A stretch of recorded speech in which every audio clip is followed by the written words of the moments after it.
TLDR, One Day All This Will Be Yours is a wickedly funny and inventive look at time travel. The novella's protagonist is the sole survivor of the war to end all wars.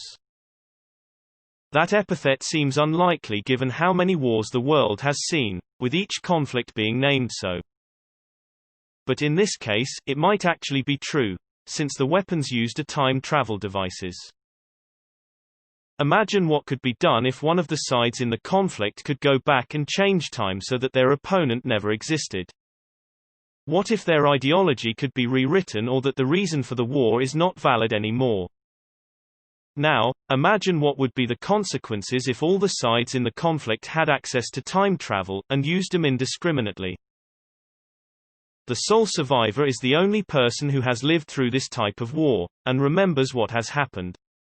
And he is determined never to let this kind of war happen again.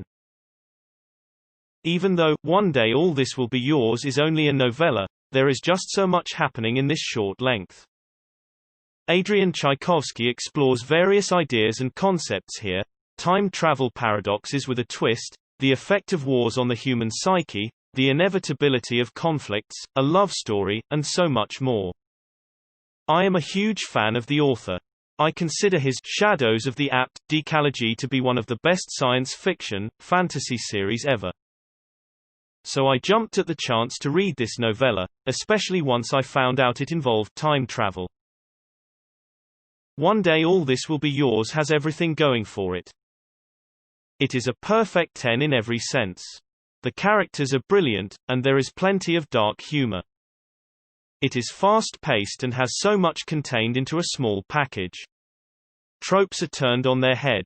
The author's trademark existential questions lurk underneath the humor and science fiction. Is conflict inevitable? Are human beings doomed to repeat the cycle of destruction and creation? What is utopia? Adrian Tchaikovsky has explored a few of themes in other books but not with such cynical and black humor.